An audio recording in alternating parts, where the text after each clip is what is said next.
Bienvenidos a un programa más de la serie Discutamos México. Hoy vamos a hablar sobre historia y nos vamos a ocupar del periodo virreinal, es decir, de los 3 siglos, XVI, XVII y XVIII, durante los cuales nuestro territorio fue la Nueva España y formó parte del Imperio Español. Y para ello, pues, nos acompañan hoy 3 destacados investigadores. Tenemos aquí al doctor Jaime del Arenal, quien es director del Instituto de México en España, autor de numerosos libros sobre historia del derecho. También me da mucho gusto presentarles a Carlos Viesca. Él se ha dedicado a la historia de la medicina, una rama muy interesante de la historia. Y tenemos también al doctor Felipe Castro, quien es investigador y profesor de la UNAM. Bienvenidos, me da mucho gusto poder discutir estos temas hoy con ustedes. Y quisiera yo empezar a reflexionar sobre cuál fue en realidad la importancia de que Mesoamérica, después de la conquista, se convirtiera en el centro del reino de la Nueva España, uno de los reinos más importantes del Imperio Español. ¿Qué significó esto en el momento, pero también realmente para nuestro país, siendo heredero de este reino de la Nueva España? Pues mira, Gisela, yo quisiera comenzar precisamente subrayando lo que tú ya habías dicho, que la Nueva España es un inmenso territorio que se va conformando a lo largo de los 3 siglos, sobre la base precisamente de una estructura jurídico-política proveniente de España. La Nueva España es efectivamente un virreinato, pero en el fondo jurídicamente es un reino incorporado a la corona de Castilla. Como el rey de Castilla no puede estar en estos territorios, nombra a un visorrey, a un virrey, pero es un reino. Como el Perú fueron 2 reinos importantes en América en los siglos XVI y XVII, el del Perú y el de la Nueva España. En el siglo XVIII habrá ya 2 nuevos reinos mayores, que es el Río de la Plata y la Nueva Granada. El hecho de que México forme el virreinato de la Nueva España y su capital sea precisamente la Ciudad de México, habla mucho de la importancia que va a tener en el contexto de la política europea y también al interior del comercio y de las instituciones y de la propia hacer política. Hablábamos también de la iglesia en otro programa. Es una sede arzobispal, es una sede de instituciones como la universidad, como la Inquisición, como el consulado. Todo esto nos brinda una imagen de un reino importante. No es una colonia, al menos desde el punto de vista jurídico-político, probablemente ya en el siglo XVIII tenga un carácter más colonial desde el punto de vista económico y comercial y de tratamiento. Sí. Pero en el siglo XVI y XVII, la gran presencia política de la Nueva España es ser un reino incorporado a la corona de Castilla. Pues sin duda hay mucha razón en insistir en este aspecto imperial de la Nueva España. No es cualquier virreinato, ciertamente, es una de las posesiones preciadas de la corona española, y también hay que considerar el carácter heterogéneo del Imperio Español. A veces pensamos que es un todo homogéneo, donde había un único conjunto de leyes y de normas, pero esto no es así. Dentro del imperio cabían diferentes regiones, privilegios forales, distintos sistemas de pesas y medidas, diferentes legislaciones, y la Nueva España se va a insertar en este contexto como uno de los muchos reinos pertenecientes al rey. Se puede ver incluso como poco a poco estas instituciones españolas se van insertando, adaptando a una nueva realidad. Hay que pensar simplemente en los enormes espacios americanos que no son los españoles, la presencia de la población indígena, para la cual no había antecedentes, el hecho de que los conquistadores reclamaban méritos y se consideraban como la nobleza de la tierra, y podemos ver incluso como instituciones que habían pues no desaparecido, pero entrado en decadencia en España, como los ayuntamientos, aquí cobran un nuevo auge, y el Ayuntamiento de México inicialmente reclama una jurisdicción que es enorme, que abarca prácticamente todo el centro del virreinato, llegando hasta las costas de los mares, y cómo incluso se convierte en cierta manera en el representante y defensor de los intereses de los conquistadores frente a la corona española.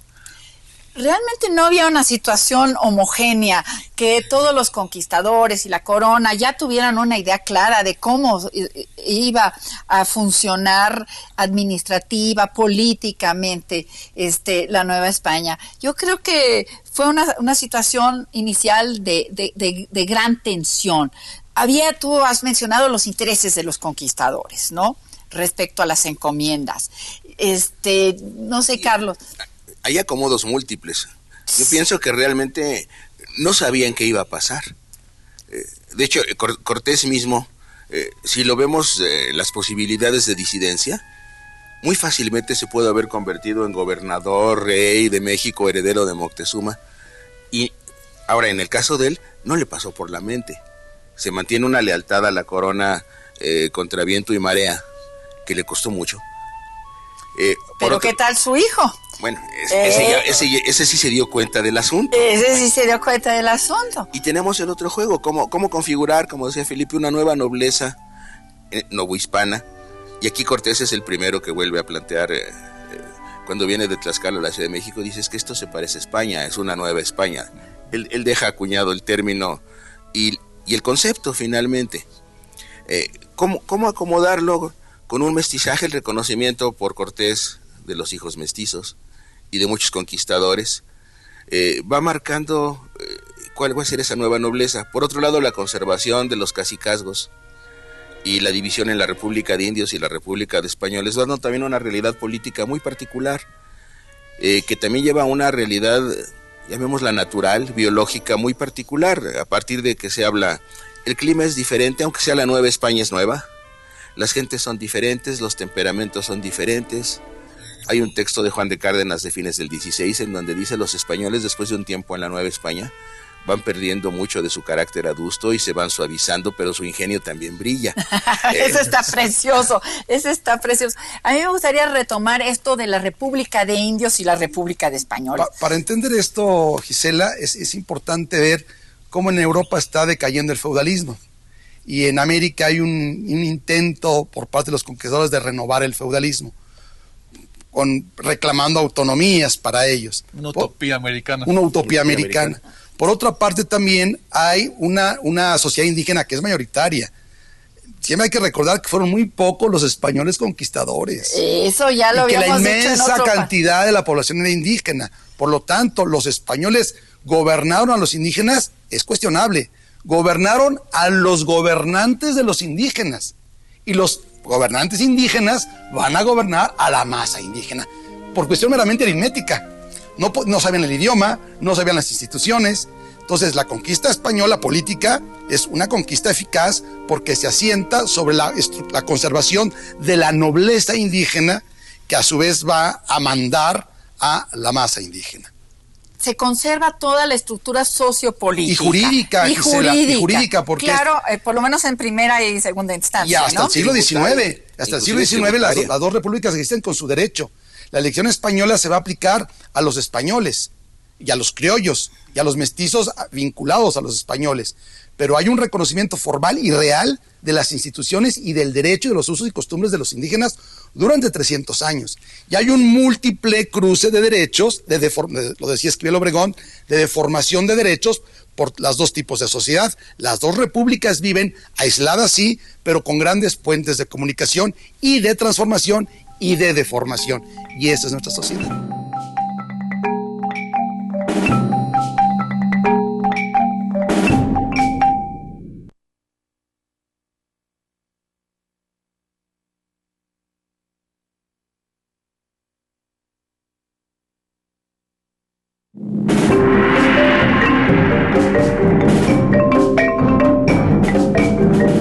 La elección española se va a aplicar a los españoles y a los criollos y a los mestizos vinculados a los españoles, pero hay un reconocimiento formal y real de las instituciones y del derecho y de los usos y costumbres de los indígenas durante 300 años. Entonces podríamos explicarlo así, que en las ciudades, en las urbes, rigen las instituciones, el derecho hispánico, la vida es tipo española, mientras en el campo la vida continúa básicamente de acuerdo a las usanzas indígenas. En los pueblos indígenas. O en los pueblos indígenas. Sí, porque en el campo también se asientan hacendados o mineros españoles que se van a regir por el derecho castellano. Claro, por supuesto. Es el caso de Puebla, que es española desde el inicio.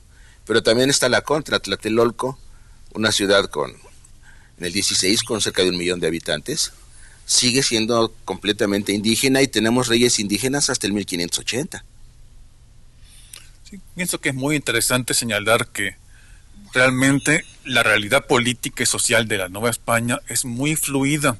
A veces cuando explicamos tenemos que simplificar y referirnos a la estructura, las audiencias, los virreyes, pero esto se fue construyendo poco a poco y fue resultado de diferentes intereses contrapuestos. La corona quería crear un estado que fuera organizado según las leyes. Los conquistadores esperaban ser nuevos señores, vivir como antiguos señores con el trabajo servil de los indios. Los frailes querían una nueva cristiandad y los indígenas también tenían su parte, no fueron pasivos, fueron actores, aunque a veces con muchísimos sufrimientos, en la formación de la sociedad novohispana. Se puede apreciar muy bien en esta nobleza indígena, que es la indispensable intermediaria, pero que de otra manera no se habría podido gobernar la tierra, y que tratan de incorporarse en el nuevo orden de cosas. Como cuántos españoles había en la burocracia, digamos, del siglo XVI. Eran muy pocos, ¿no? Realmente eran muy escasos. Muy escasos. Y una cosa muy interesante es que nunca hubo un ejército español. Hasta el siglo XVIII no se forma el ejército, digamos, regular. Sí, me refiero en estas primeras épocas, ¿no? No hay. Entonces realmente se va creando la Nueva España, se va fundando sin una presencia militar. Hay un modelo político de expansión. Los españoles han avanzado desde el siglo VIII con Pelayo y la reconquista española y no se han frenado en su expansión. Y esta expansión en la Nueva España la llevan a cabo los españoles con huestes indígenas. Las poblaciones del norte de la Nueva España son todas fundadas por españoles, evidentemente bajo el modelo español, bajo el modelo de las ordenanzas de Felipe II, que se recogen después en la recopilación de leyes de Indias, pero quienes forman la ciudad son tlaxcaltecas o aztecas, que van en la expedición de los españoles y fundan la ciudad. Entonces, el cabildo español queda muy claramente instalado, pero también viene alrededor una población indígena que subsiste y que se va acomodando al modo de vivir de los españoles. Eso es muy interesante porque, repito, hay un múltiple aprendizaje de las dos sociedades y eso es lo que se habla de una nueva sociedad definitivamente. Se va creando una nueva sociedad que es la base de nuestra sociedad contemporánea. Esto hay que tenerlo muy claro. Y ¿Cómo se relacionaba, cómo era la relación con la metrópoli? Porque ya nos explicaste que jurídicamente pertenecemos al Reino de Castillo. Pero hay que pensar cuánto tiempo tardaba, por ejemplo, la flota de ir y venir. ¿Cómo se gobernaba desde España? Pues con muchas dificultades. Pero con cierta eficiencia, sí. ¿Verdad? Con cierta eficiencia. Se puede decir que hay varias situaciones. Una, hay que tener en cuenta que la corona debió conceder a sus funcionarios locales una gran autonomía, porque era imposible consultar al rey cuando las cartas tardaban, en el mejor de los casos, 3 meses en ir y 3 meses en regresar. Muchas veces cuando llegaba una ordenanza era ya completamente inaplicable. Por eso los virreyes, los oidores, tenían la facultad de decir, lo obedezco, pero difiero su cumplimiento, porque ya no es realmente aplicable a la situación particular. Claro, después tenían que dar cuentas. Y también tuvieron que dar esta misma capacidad de autonomía a los ayuntamientos e incluso a los gobiernos municipales indígenas. Se puede ver entonces que el centralismo monárquico se conjuga o confluye con cierto grado de autonomía en el gobierno local, que es una situación que después va a evolucionar en siglos posteriores y que va a derivar en situaciones muy interesantes, ¿no? Sí, tal vez es el momento de hablar sobre estos cambios, ¿no? Que se han llamado las reformas borbónicas, que sucedieron cuando los Borbones suben al poder en 1700 y realmente hay un interés por parte de la corona de tener más control y explotar más los... Claro, y ahí hay también una diferencia. Los primeros virreyes, y curiosamente los últimos, son gentes de gran nivel, tanto social como político en España. Don Antonio de Mendoza, estamos hablando de una situación casi dinástica. El hermano es virrey de Italia. Es todo un grupo que está manejando finanzas, las minas de plata en Guadalcanal, y que en cierta manera, para el Imperio Español, está contrapesando el poder de los Fúgar en términos económicos. Y esto también da una dimensión muy particular. Y don Antonio dura un rato largo, después va a Perú. Los virreyes del siglo XVI duraron mucho tiempo. Si vemos lo del 18, el promedio son 5 años. Entonces ahí se nota un cambio en la confianza también. Los Borbones tienen más en la mano, o quieren tener más en la mano a los virreyes. Simplemente los periodos de duración, aunque sean gentes de alta alcurnia, son menores. Y el otro elemento central que siempre se maneja es el fantasma del juicio de residencia. Siempre está pesando encima del virrey o de cualquier gobernante de cierto nivel. ¿Nos puedes explicar Pero un poco? Más que el juicio de residencia, que sí, es evidente que sí. Yo creo que, doctor, hay una institución todavía más temible para los funcionarios públicos, que es la visita. Sí. Que venga el visitador, que venga... Porque ¿Y qué quiere decir eso para que el público no se entienda? Es un inspector que viene desde España, se manda a hacer la visita. Es un funcionario de la corona española que va a inspeccionar un ramo, a un personaje o a una función, sin decir que viene a eso. Él llega, va a escuchar, va a levantar, va a ver testigos, se va a informar, va a pedir documentos, y todo el mundo está paralizado porque no sabe a qué viene el señor visitador. Y el señor visitador toma nota y se va a España, y allá se resuelve la visita y se puede visitar el consulado o el tribunal de minas o la audiencia, o se puede visitar la alcaldía mayor de Xochimilco. Pero en todo caso es una institución de control y de eficacia, de vigilancia de las autoridades. Esto complementado con el juicio de residencia, que no es otra cosa sino que al finalizar una función, el funcionario obligatoriamente tiene que residir un tiempo en un lugar mientras se integra el expediente de su actuación, viaja a España con su expediente y el juicio de responsabilidades se hace allá. Cuando ya no tiene poder. Cuando ya no tiene poder. Es una institución que los mexicanos deberíamos de asimilar. Sí. Hoy que se pide mucho la responsabilidad de funcionarios en nuestros días, que está pidiendo, ese es el fin del ejercicio político, no solamente el nombramiento, no solamente la legitimidad del nombramiento, sino luego el funcionamiento, y después el fin del cargo público es la responsabilidad. Y en ese sentido, visitas y juez de residencia fueron óptimos para entender por qué la corona española de alguna manera funcionó tan perfectamente durante 300 años en una extensión enorme de territorio americano. Y es un derecho del súbdito.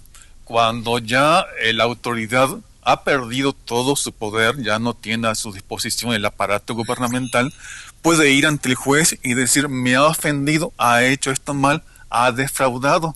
Entonces se puede decir que se está dando un derecho al súbdito de protestar contra sus gobernantes y ser escuchado en un juicio. Bueno, pues ojalá que esta plática sirva para que reflexionemos hoy día, y probablemente de verdad sería muy bueno que tuviéramos este tipo de instituciones hoy día. Otra cosa que es muy importante, que es la legitimidad del término del ejercicio del poder, porque el ejercicio termina y simplemente se queda al aire. Una situación de este tipo, en donde el equivalente serían auditorías, pero llevadas de otra manera, está legitimando la terminación del ejercicio. Y eso también tiene un impacto muy, muy importante en términos de gobierno. Claro. Ahora, también para compensar, Gisela, porque luego también nuestro público se puede quedar con la idea de que estamos haciendo la apología en España. No, la historia no se hace ni apología ni juicio. No es nuestra idea. Pero también para ver los aspectos un tanto negativos que han podido llegar a nuestra sociedad. Muchos de los cargos públicos son cargos que se compran, que se subastan públicamente.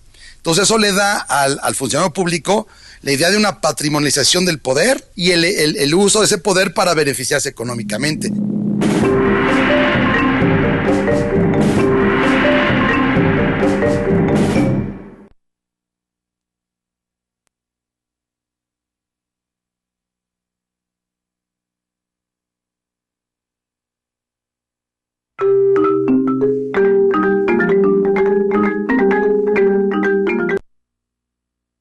No, la historia no se hace ni apología ni juicio. La No historia es sirve para nuestra eso. idea. Pero también para ver los aspectos un tanto negativos que han podido llegar a nuestra sociedad.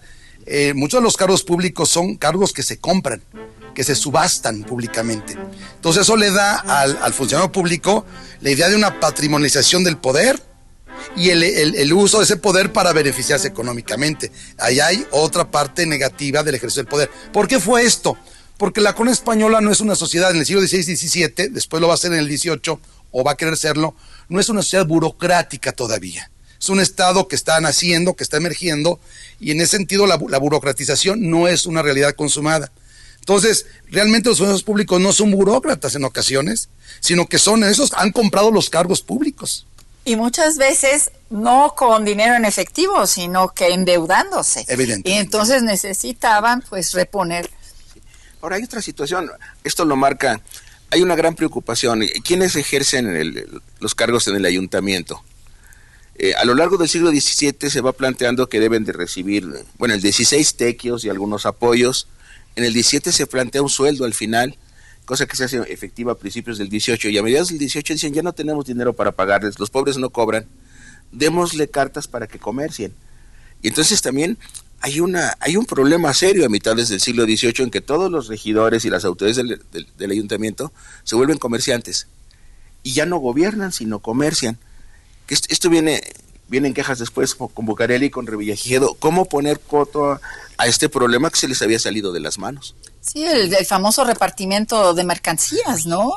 Que incluso obligaban a los indígenas de los pueblos, por ejemplo, los alcaldes los obligaban a comprar cierta cantidad de insumos españoles, porque claro, ellos tenían que financiar sus cargos. Y no nada más sus cargos, la avenida desde España, el traerlas la familia, el instalarse. Y esa es la clave de las reformas borbónicas en buena medida. Las reformas borbónicas se explican en el siglo XVIII en términos de una corona interesada en controlar al territorio y controlar al ejercicio del poder, a los funcionarios. Y la mejor manera que ha tenido el Estado moderno de controlar el poder, eso lo sabemos perfectamente en cualquier país, es burocratizar al poder. ¿Y qué es burocratizar al poder? Asalariar al poder. Entonces ahora sí, vives del salario, por lo tanto te controlo. Esa es la gran tendencia del Estado moderno que se va a culminar pues, en el siglo XX en nuestro país. ¿Y en qué otros efectos tuvieron las reformas borbónicas? Se puede pensar en las reformas como una recolonización realmente, ¿no? Como recolonización, qué interesante este término. La idea de que la monarquía había perdido gran parte del control y que estos reinos se destacaban más por su lealtad a la corona que por los beneficios que le daban. Y que los criollos, mediante el sistema de venta de cargos, mediante el repartimiento de mercancías, su control de gobierno local, habían alcanzado un gran poder, una gran autoridad y podían negociar la obediencia con el rey. Esto les parecía inaceptable. Además, hay en esta época una preocupación por el hecho que la monarquía española parece quedarse atrás. El modelo es el colonialismo inglés y el francés, y tratan de adaptarse estos principios al gobierno novohispano, al gobierno indiano. Se trata entonces de restaurar la autoridad del Estado, de imponerse sobre los grupos locales y también sobre la iglesia, a la que quizás estamos dejando un poco de lado, ¿no? Bueno, pues paralelamente al poder político estaba el poder eclesiástico. Sí, ¿no? Sí, y sin duda, Gisela, también aquí creo que hay una mala versión de lo que ocurrió. Siempre se nos ha dicho un poco en la historia mexicana que la iglesia es la que dominaba al poder político. Bueno, esto es un error de base. La iglesia está sujeta a la corona porque la iglesia está bajo lo que se llamó primero el regio vicariato, después el regio patronato indiano. El patrono de la iglesia en España y en la América española es el rey español, quien nombra a los arzobispos, a los obispos, da su beneplácito para los jefes de las comunidades religiosos, establece cuándo se erige una catedral, da el regio pase a las bulas que vienen de España. Es decir, el jefe de la iglesia en América es el Estado español. Y cobra parte del diezmo también. Y cobra parte del diezmo. Es decir, no hay que perderse de vista, es el Estado el que gobierna sobre la Iglesia. Claro, es un Estado fiel, católico, ortodoxo, con buenas relaciones con el papado, y no hay ningún problema en ese sentido para la cuestión religiosa, pero política, administrativa y financieramente, en buena medida, el Estado es el que está encima de la Iglesia, y entonces la Iglesia se convierte en una institución política en buena medida al servicio del Estado, y no tanto el Estado al servicio de la Iglesia. Estoy de acuerdo parcialmente, pero ya en los hechos, ¿no? Sí hubo controversias entre el virrey y el arzobispo de turno, etcétera. Sí, curiosamente, ¿no? Siempre ganó el arzobispo, ¿cierto? Así es, siempre ganó el arzobispo. A ver, Carlos. Pero un primer ejemplo, Zumárraga y el juicio de don Carlos Ometotzin, el cacique de Texcoco. Lo juzga, lo quema por sacrificios humanos, etcétera, pero inmediatamente le viene una reprimenda real brutal a Fray Juan, y la amenaza es: te quito el arzobispado. O sea, es un ejercicio directo, con todo el lapso de ir y venir la información, pero se ejerce de inmediato. Y el primer gran problema es la diferencia en términos de religión y de exigencias a los indios en relación con los españoles, y después con lo que van pudiendo ser judaizantes o herejes. Se separa totalmente, y el resultado final es un tribunal de indios, y la Inquisición, primero arzobispal y después como tribunal, no tiene que ver con ellos. Exacto, están fuera de su jurisdicción, pero en el ámbito de los españoles, es decir, en el ámbito citadino o de los hacendados, etcétera, españoles, pues sí rige la Inquisición, ¿no? Sí, por supuesto. Y la Inquisición tuvo también un papel de control político, no únicamente de control más religioso político, o de las ideas, que se acentúa en el siglo XVIII, donde la Inquisición ya prácticamente es una oficina burocrática al servicio del Estado. Pero sin embargo también la Inquisición jugó un papel moderador de ciertas costumbres, y lo veíamos en otro programa, cómo hay una religiosidad de alguna manera controlada por parte de estas instituciones. Claro, y cierto tipo de delitos no religiosos, como la bigamia, también eran facultad de la Inquisición. El control de imprenta, ¿no? Y la imprenta, sin duda. Claro. Un detalle interesante, Gisela: en América no se blasfema, en España son blasfemos. En América no se blasfema, ¿por qué? Porque la Inquisición en ese sentido tuvo un éxito notable, rotundo.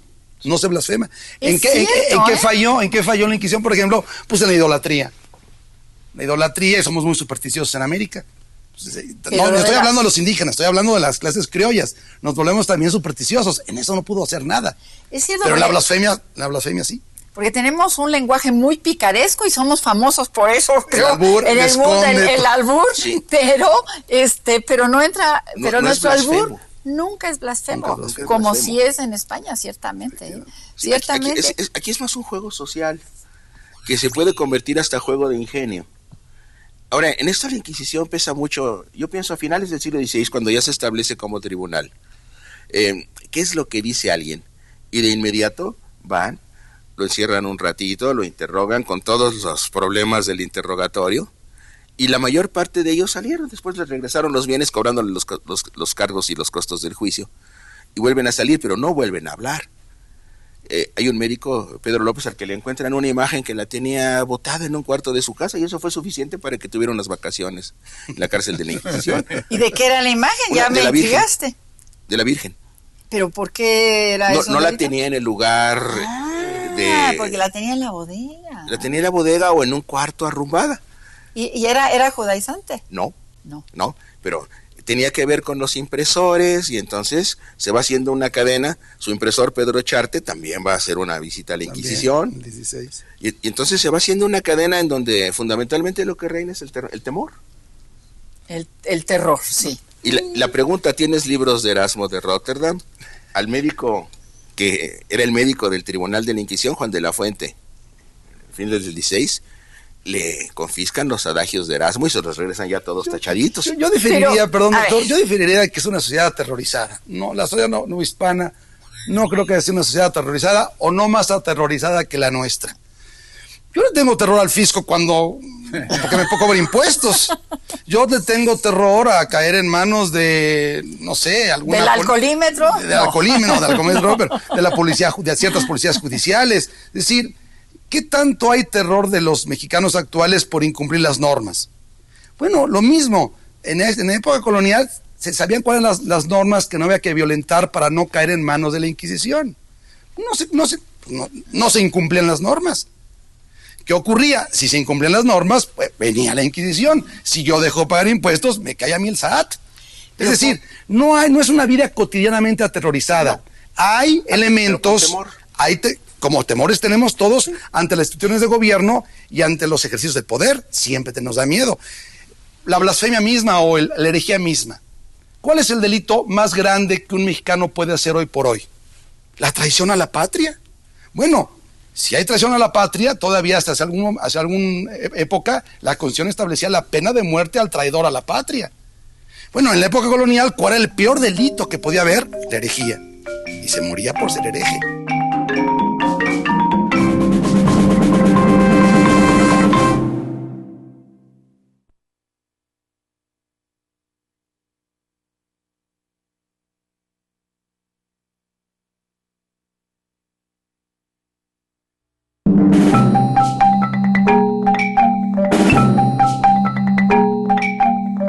¿Cuál es el delito más grande que un mexicano puede hacer hoy por hoy? La traición a la patria. Bueno, si hay traición a la patria, todavía hasta hace alguna época, la Constitución establecía la pena de muerte al traidor a la patria. Bueno, en la época colonial, ¿cuál era el peor delito que podía haber? La herejía. Y se moría por ser hereje. Es un poco lo mismo, ¿no? Hay una situación siempre de diferencia entre la norma y la conducta. Tanto en el pasado como en el presente, tenemos muy claro la norma, la respetamos, decimos que es buena, deseable, y en nuestra vida cotidiana no siempre la cumplimos. Hay una área gris entonces entre norma y conducta, y uno podría decir que las autoridades, la Inquisición incluida, no vigilaban tanto la norma en sí, sino el espacio tolerable de transgresión, ¿no? Exactamente. Eso está muy bien definido. También si vemos la Inquisición haciendo un balance, estamos hablando de Inquisición arzobispal desde el 530 hasta las Cortes de Cádiz que la cierran, no llegan a 140 muertos. Eso en un día Torquemada en España lo cumplía. O sea, entonces realmente aquí más que nada es un imaginario. Y es un imaginario que funciona extraordinariamente bien y que va cambiando los focos de atención. A partir del Manual de Inquisidores de Martín del Río, 606, se gira. Se olvidan un poquito los protestantes y los hugonotes que ya no llegaban. Se cuelan algunos piratas a fines del 16, después prácticamente desaparecen. Y ya no es el gran problema con los judaizantes, aunque se vuelve a armar en el momento en que se vuelven un grupo económicamente importante en el noreste.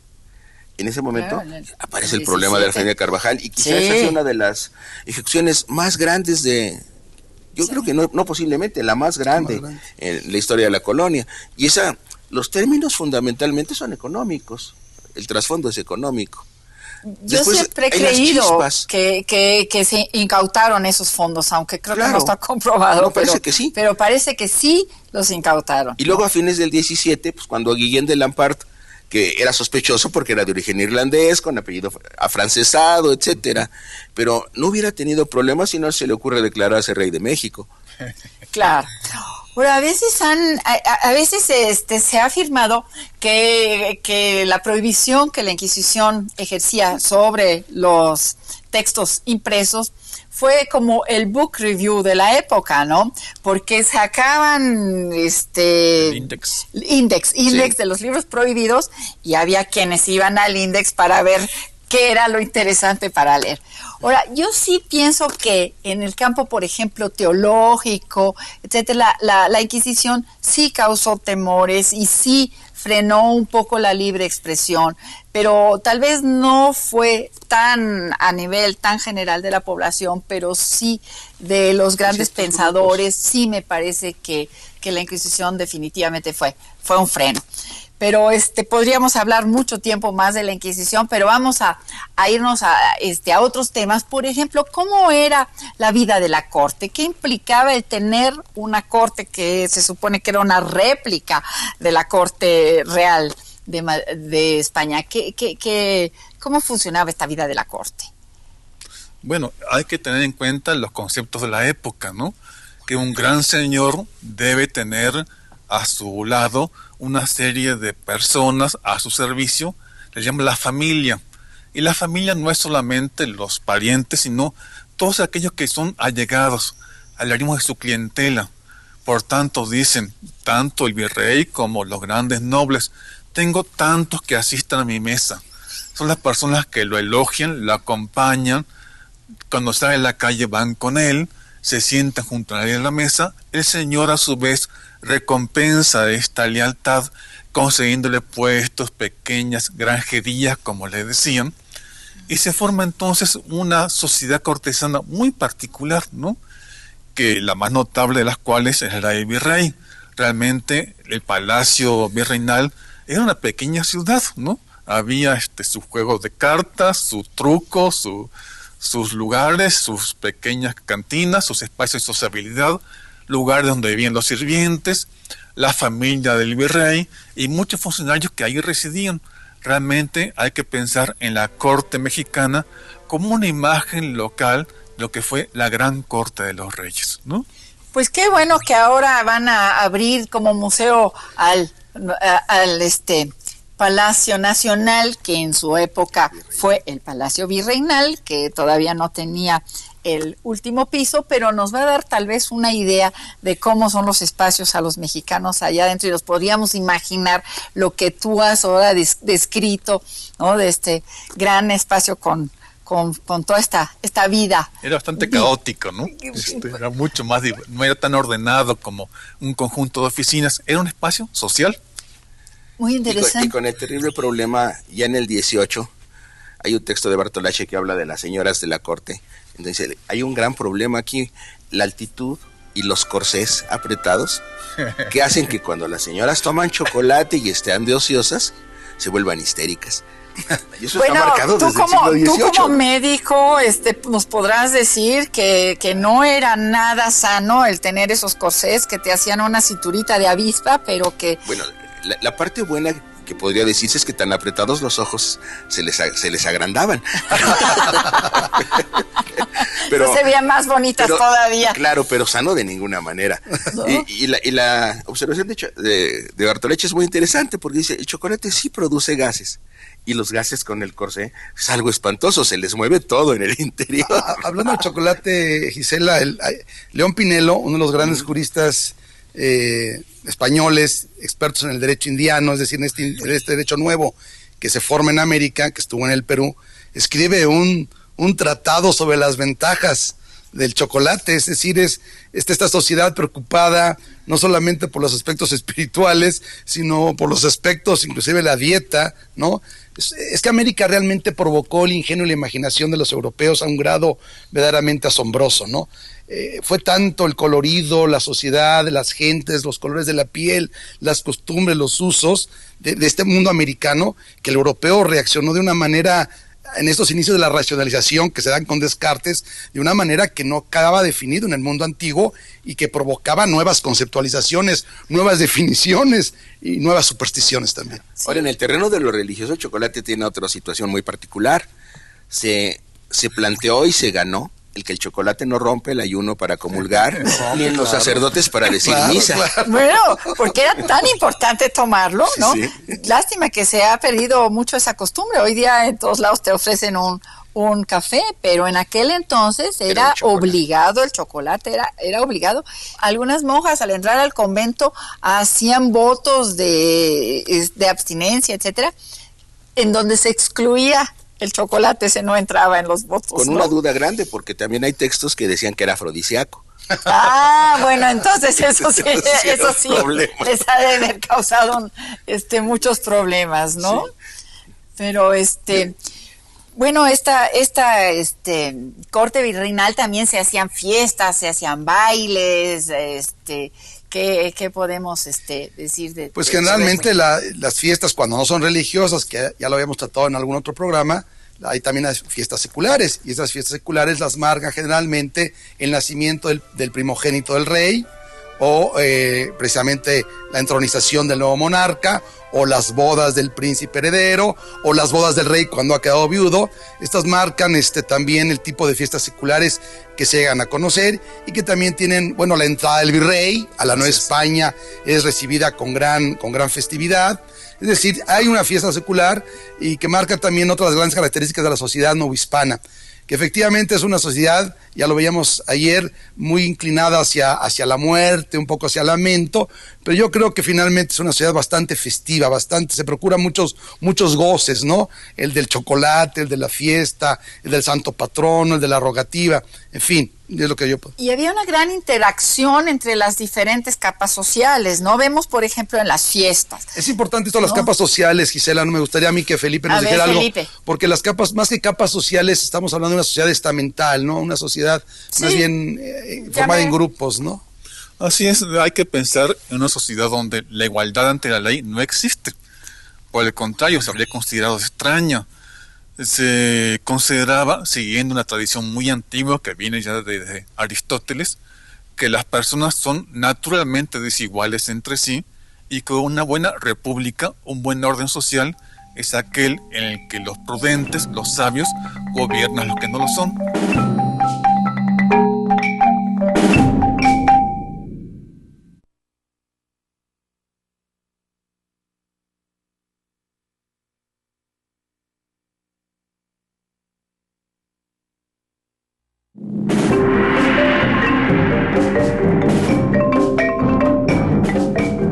Así es, hay que pensar en una sociedad donde la igualdad ante la ley no existe.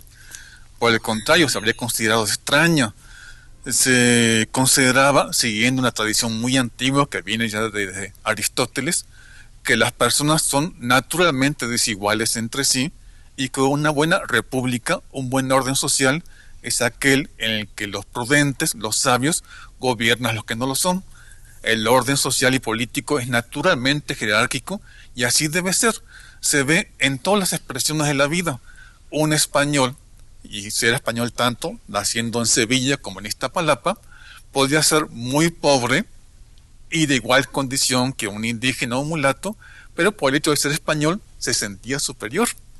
El indígena a su vez decía, bueno, yo soy indígena, pero estoy especialmente protegido por las leyes. Se decía, es privilegiado el indio, aunque nos parezca extraño, y defendía sus derechos y defendía su condición de persona que debía ser especialmente protegido por la autoridad y las leyes. Se manifiesta muy bien en las procesiones y en las fiestas, donde por un lado todos participan, es un ritual, digamos, de unión social, de solidaridad, pero a la vez se marcan muy bien las jerarquías. Totalmente. Sí. Por ejemplo, en los toros había realmente problemas cuando no se respetaban los lugares de ciertos funcionarios. Eso implicaba una demanda, implicaba toda una problemática, ¿no? Es una sociedad de privilegios, Gisela. La sociedad novohispana es una sociedad de privilegios que se nota. Nosotros que hemos estudiado los pleitos judiciales de la Nueva España referidos a los grandes propietarios, muchos de los grandes pleitos que se encuentran en los archivos judiciales coloniales son archivos por problemas de precedencia. ¿Qué significa? A mí me tocaba este lugar y lo ocupaste sin pedirme permiso, y entonces me pusiste más a la derecha, perdóname, yo voy más a la izquierda, estoy más junto al virrey y me has desplazado.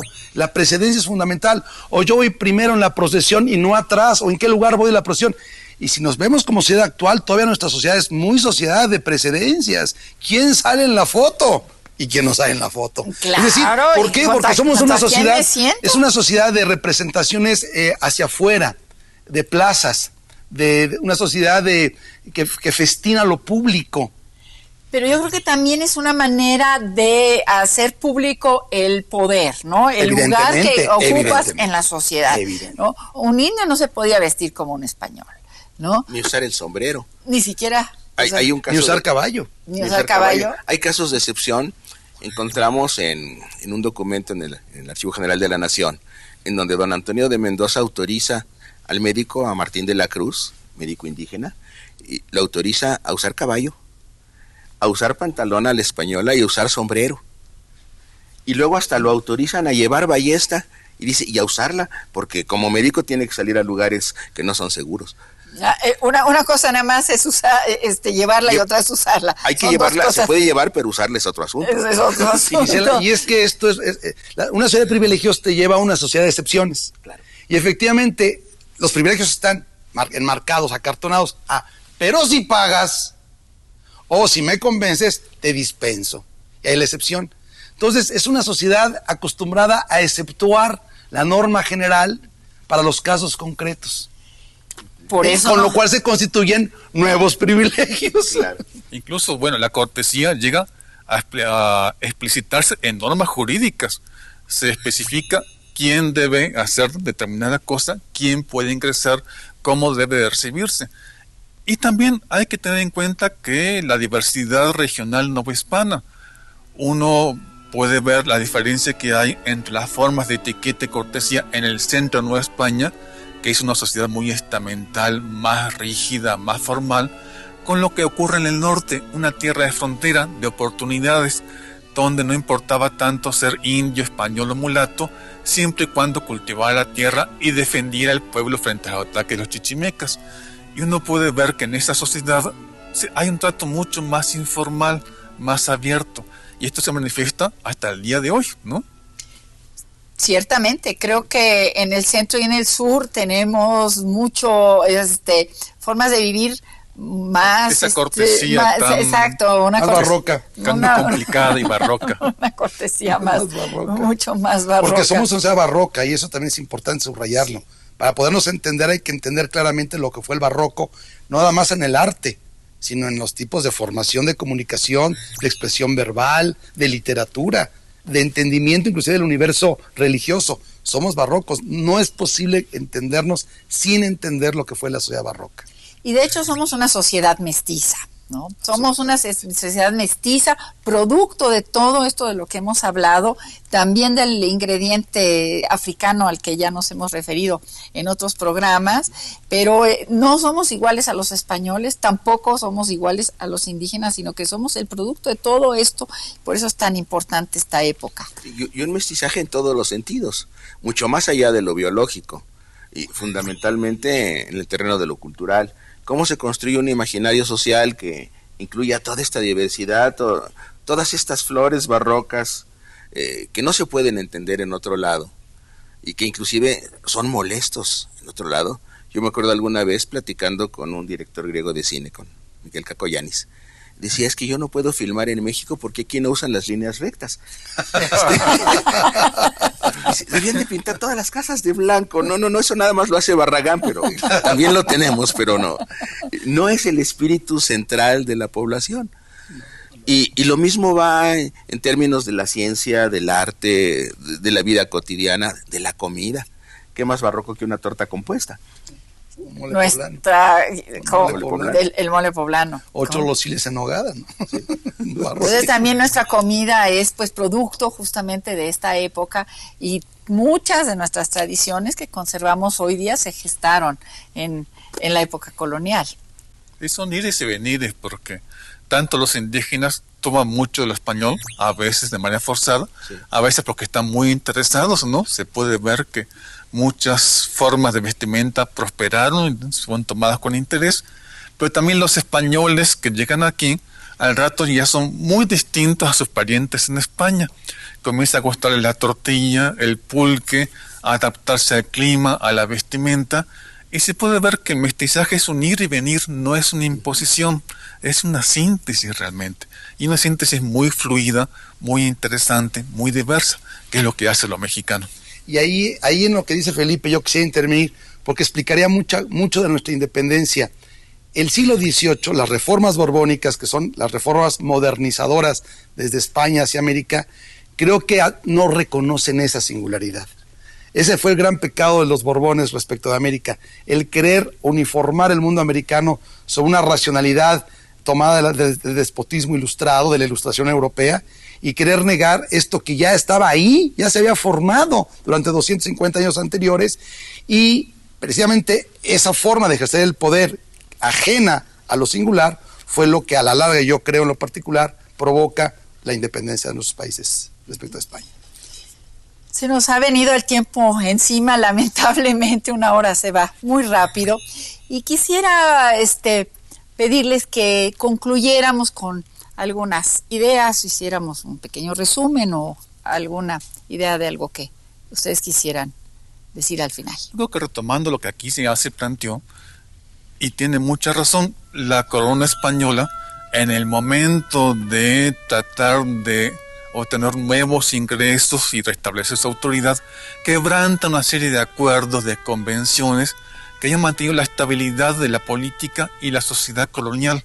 Y es la reacción frente a esta intromisión estatal, a este nuevo autoritarismo, lo que va a provocar una grave crisis política.